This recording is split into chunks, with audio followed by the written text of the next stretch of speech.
Good day, everybody. It's Mike for Faraday Research. It is Friday night. It is just before midnight. And yeah, I found out something very interesting about generator coils. And I don't know if you can see this, but the angle of the generator coils, they are turned in. So they're on an angle. So they're basically, the flux is clipping. It's not direct. It's not like directly facing into the wheel. It's turned to the side. So as the flux comes by, it passes through the core without creating drag. So you're basically bouncing that field of the magnet off the core. And because of this, the RPM doesn't go down. And number two, you get maximum power output.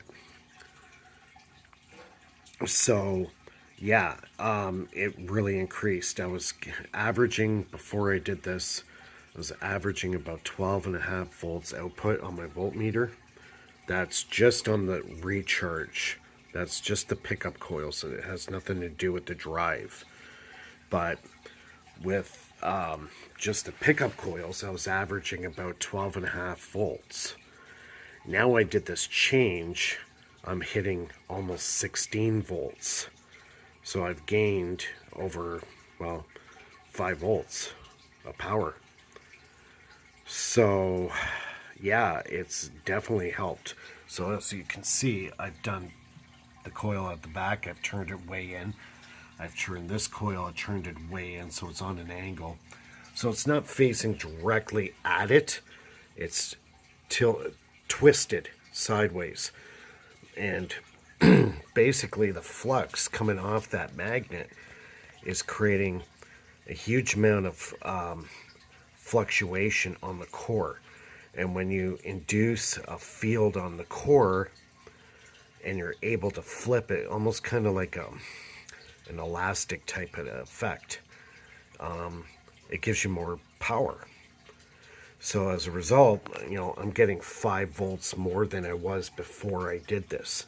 So just by twisting those coils, pickup coils, you can really change the dynamics and the output of your coils. So my goal is 20 volts. I'm going to do some more testing, try some other ideas. I'm trying to think outside the box on this. And just a simple little thing by twisting that coil relative to the magnet. So if the wheel's spinning this way, you're going to turn your coil to the left. If it's spinning counterclockwise, you're going to turn your coil to the right.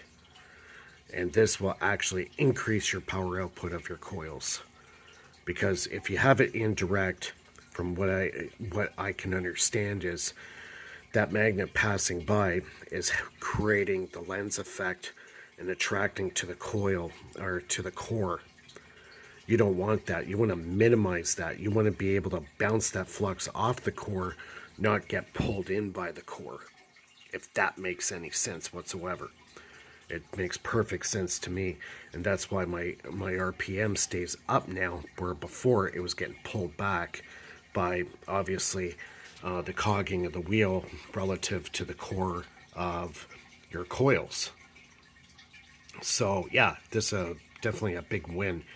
So I was able to gain another 5 volts. So that's 5 volts is 5 volts. My goal is to get 20 volts out of this system. Well, out of the pickup coils anyways. And that's going to go to the capacitor, come out through here, and then it's eventually going to get refunneled to the main battery that runs the entire system. So that battery essentially will never go dead. It will always stay charged. So I've been using it for 2 weeks, almost, about a good week and a bit, and I've only lost 2 volts off the battery. That in itself is pretty friggin' amazing. 2 volts in 1 week. Okay, I'm playing with 50 plus volts. Now the other thing is too, as soon as I shut this motor off, those batteries regenerate themselves. They pretty much almost go back up to full power. plus minus a half a volt. So definitely on the right track. I just wanted to do this quick little video update on my engineering of this Adams motor, and it's really going good. Seem to got it running good now. Just trying ideas. I'm like, I already know what the power side does with the trigger coil that runs the motor. That's great. That runs fantastic. It does what it's supposed to do. Now it's the pickup coil side. So I want to be able to return that mechanical power that's being done by the wheel and feed that power right back to the battery so it sustains itself. It's self-running. So I'm definitely on the right track. I'm happy how things are going. If you like the video, give me a thumbs up. Also, all your comments below. Also in the link in the descriptions for my Patreon page and also my PayPal donate if you like what I'm doing and want to help support my engineering and my research in this new energy, I guess you can call it. I hate calling it free energy. I like calling new generation energy. And yeah, so help me out, and I'll be getting some more videos coming out hopefully this weekend. And everybody have a great Easter. Take care for now.